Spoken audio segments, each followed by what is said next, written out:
Howdy, Fort Bend. William Ferguson coming to you today from one of my favorite studios in the whole wide world. I got to tell you, the man that runs this is a dear friend of mine, and I'm grateful to be in this studio today. And I am with a very special friend of mine. Those of you that don't know Suzanne Whatley, the one and only. Suzanne Whatley is a councilwoman with me in the city of Sugar Land, and we have so much fun leading the largest city in Fort Bend County. Thank you for joining us today on Howdy Fort Bend. I am so happy to be here. Thank you. Well, so tell them it wasn't planned. It was not. It was not planned. In fact, we had some other plans, and we thought, let's do a little podcast with Suzanne. We miss talking to people. So yeah, we do. So today we're going to do that. And I want each one of you to know that this is off the cuff for you. Oh, yeah. And so anything's possible here in the next few minutes. So Suzanne, right now we are going through just the craziest, best growth ever in our city that I can remember. What do you think of it all going on in our city right now with MD Anderson and everything happening? What are your thoughts? We've got some great developments coming, and I'm so excited about it. And I think our constituents, our residents are looking at this and saying, finally, yeah, we're getting stuff moving, and we're so excited about it. I'm getting emails and phone calls, and the great thing is we're getting a lot of input from our residents, and that's what we want. Talk to us. Tell us how you want this done. Listen, when Imperial closes and we own that property and we get a developer, I'm going to hear, and you're going to hear from so many residents. I agree. And I want to know what they want. The vision's just incredible. Well, you know, I think most of them regarding Imperial, it's been, 19 years or so that they've been trying, the city's been trying their best to preserve our history and develop that property. And it looks like we finally found the secret sauce to make it happen. And I'm excited about that. You're talking about the secret sauce. It wasn't easy to do because our council worked on that secret sauce for over 2 years. We went to look at other developments to learn how to actually break through those barriers, and we saw success stories. We talked to the people, how do we get this done? Right. And now we're doing it.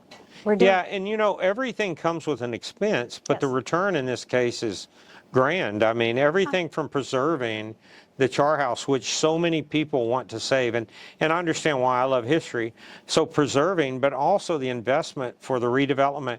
At the end of the day, that's potentially a $1 billion project. Oh, at least. At least. Depends on what people want there, but it has so much potential. Yeah. And the biggest point is we're saving our history. And we've heard from our constituents over and over, save our history. So, you know, I've kind of fallen in love with Mayfield. I know that's part of your district.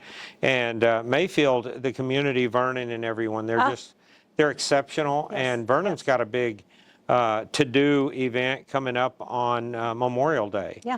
And so we're going to do some fun stuff for Vernon. What are your thoughts about Mayfield Park? You know, Mayfield's going to have some hurdles to go over, and talking to Vernon and some of the leaders there, I definitely want to, you know, we've done some special districting for the Hill. Yeah. We made it an HR 1, Historical Residence 1. I think, and I've already talked to council, we've been talking about some different zoning districts that we can make the Hill, protect the Hill from some of the things that we're going to see coming.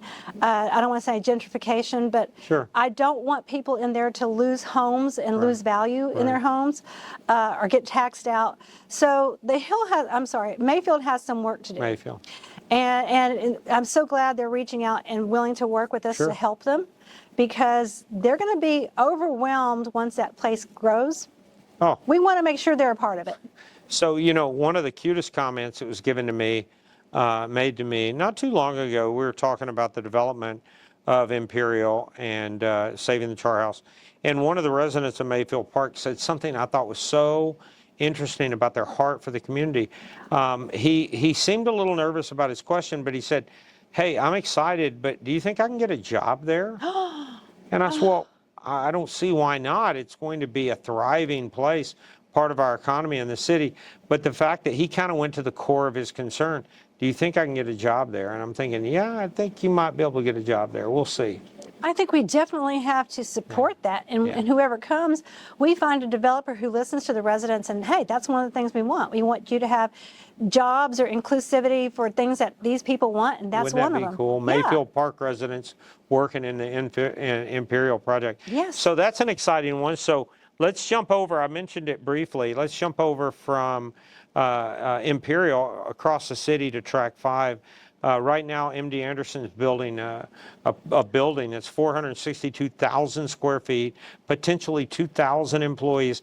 There's so much happening with Lexington Commons, another 8-acre development, with all of this happening right at the on the footprint of Smart Financial. What are your thoughts about all that? How did we even get that? Yeah. You know, you pinch yourself, how did we even get the largest complex for MD Anderson Literally. outside of the downtown one, or outside the medical center? Just think about what it's going to bring here, the jobs, Incredible. the people, and the services that we can come to.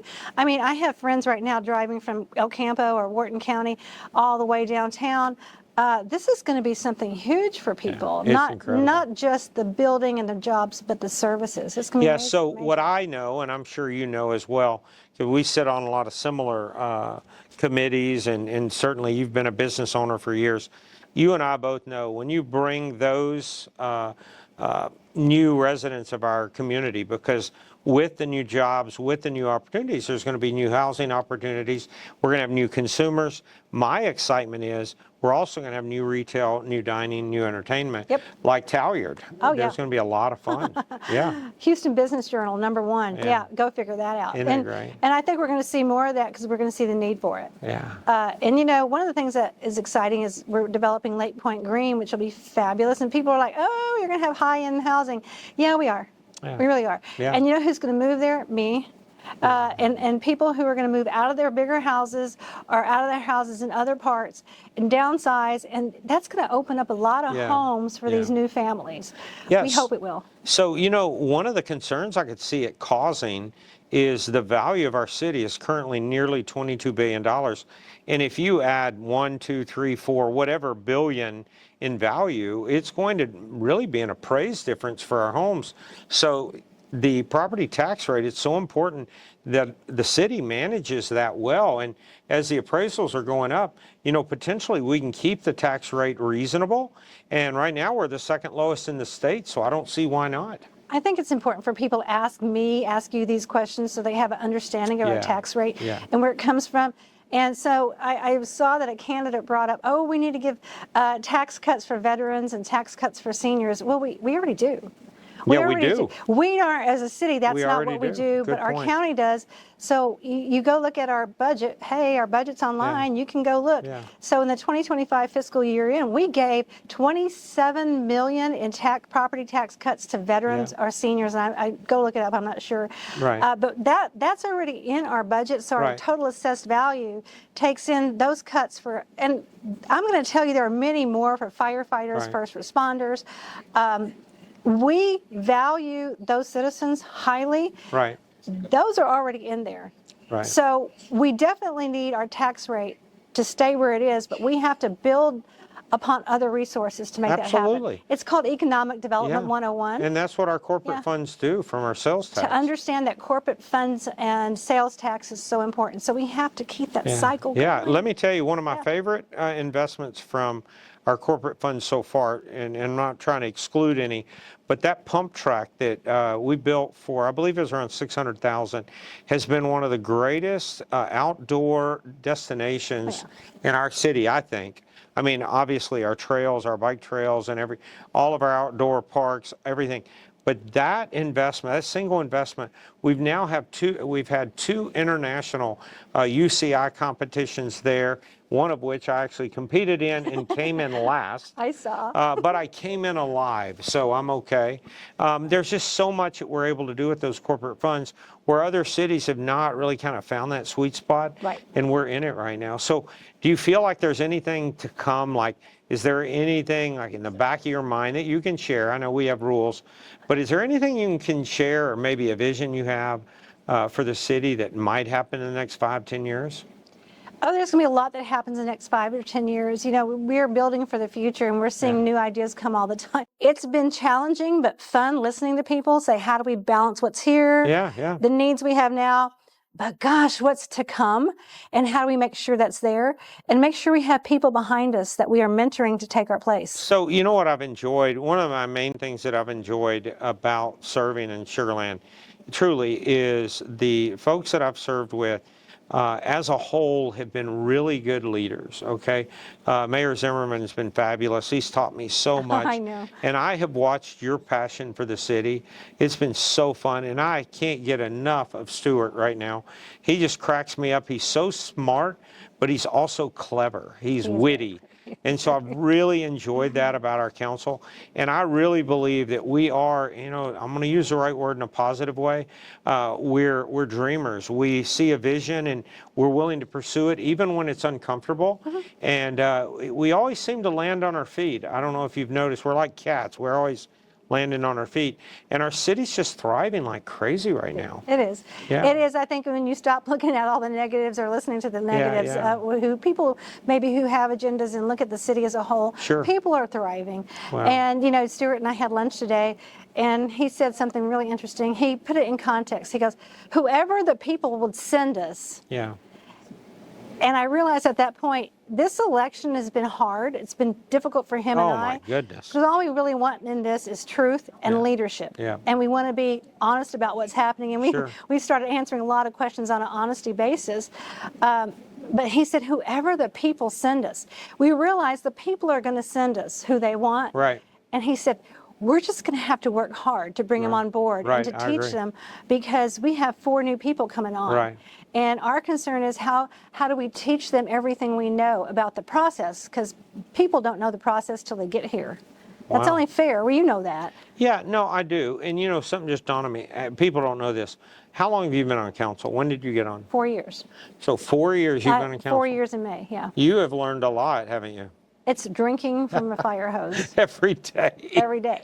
Well, you know what I pick up from you is, and other people do, I know my wife's mentioned it before, you just look so comfortable. It's like you're in your lane, your groove, and you're just moving with it. And your district must love it. I mean, you represent so well, and I've enjoyed working with you. Thank you. Yeah, Thank it's been a lot of fun. You know I love being here. Oh, I know. So, guys, I hope that was a fun insight. There's so much we could talk about. We could talk about everything from the TDC properties. We could talk about everything you can imagine. But here's the deal. Let's just take this thing one discussion at a time. I want each one of you to know you're in good hands in our city. You've got great systems in place. I look forward to serving you just like Suzanne does every day. You're not always easy, but you're worth it, I got to tell you. much. So my sign off is simply this. Howdy Fort Bend, we will see you again. Bye, y'all.